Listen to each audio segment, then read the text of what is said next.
এবার ভাজা শুরু হলো।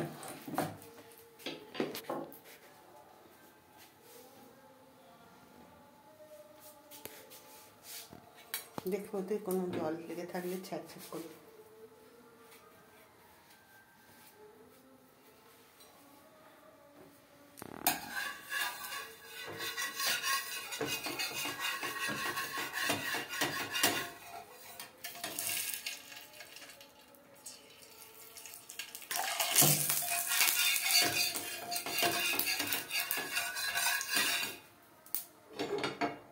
অন্ধকার হচ্ছে কি না, ঠিক আছে।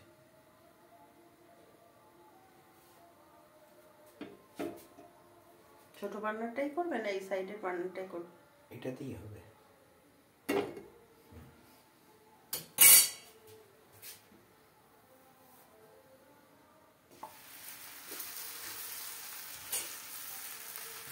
একটা ভাজতে দিয়ে দিলাম, নেক্সটটা আবার তৈরি করি, ঢেলে রেডি করি।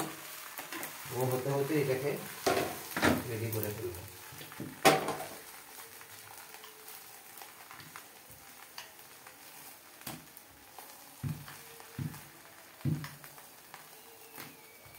এটাই পরোটার বৈশিষ্ট্য কি? এটার পরোটার বৈশিষ্ট্য হচ্ছে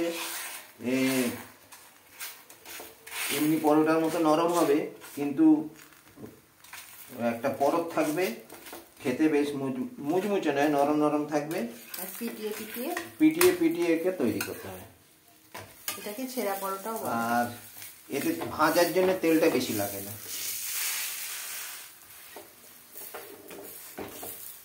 চেপে চেপে ভাজতে হয়।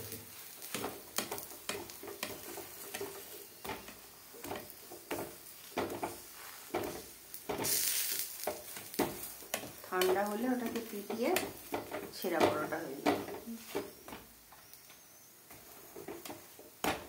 সাইডগুলো একটু বেশি করে করতে নিলে কাঁচা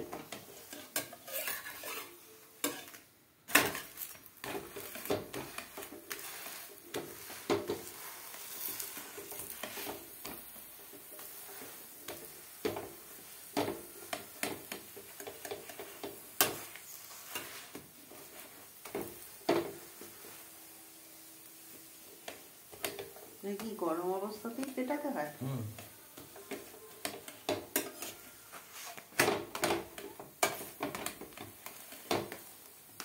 আর একটু টান, একটু বড় করে দেবো, পাতলা হবে। আমি কি বলে দেবো? না, একটু বড় করলে একটু পাতলা হবে। একদম সিমে করে দাও, দিয়ে ওর মতন আস্তে আস্তে ভিট ভিট করে হচ্ছে।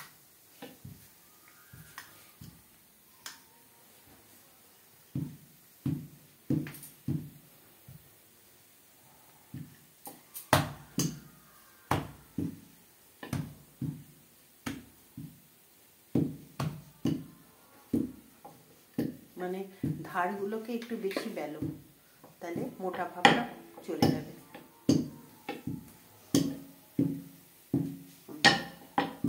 এটা একদম পারফেক্ট হয়েছে।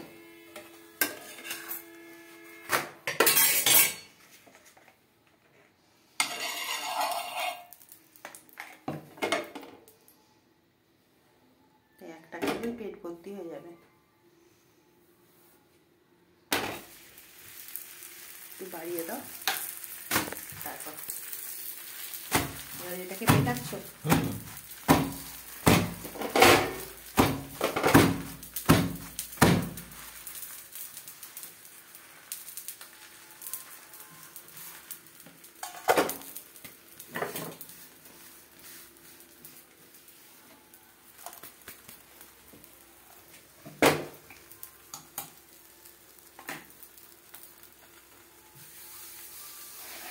এবার এটা একটু উল্টে দাও।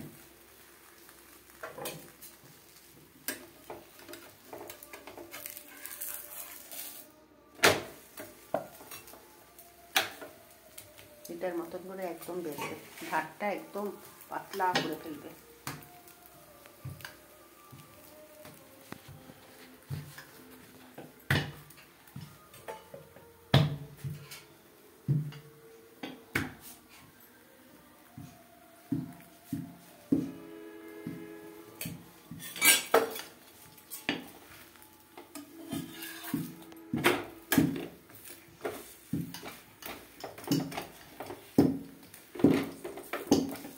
গরমটাকে যে ওরকম করলে হাতে লাগলো না।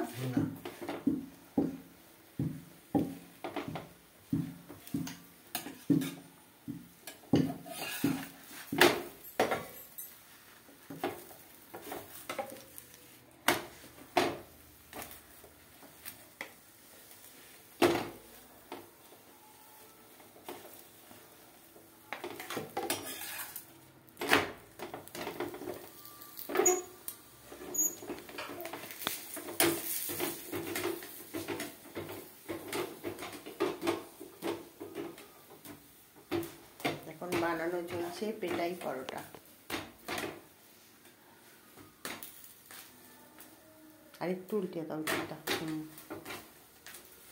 একটু কাঁচা আছে, এদিকটা উল্টে দাও।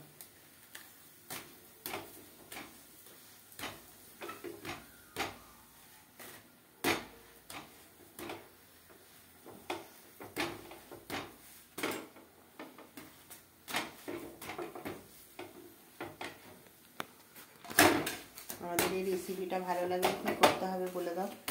হ্যাঁ, আমাদের এই যে রেসিপিটা আপনারাও তৈরি করে দেখতে পারেন, বাড়িতে ফলো করতে পারেন আমাদের রেসিপিটা। হয়তো পরেও হ্যাঁ, আমরা হয়তো করেওছেন আগে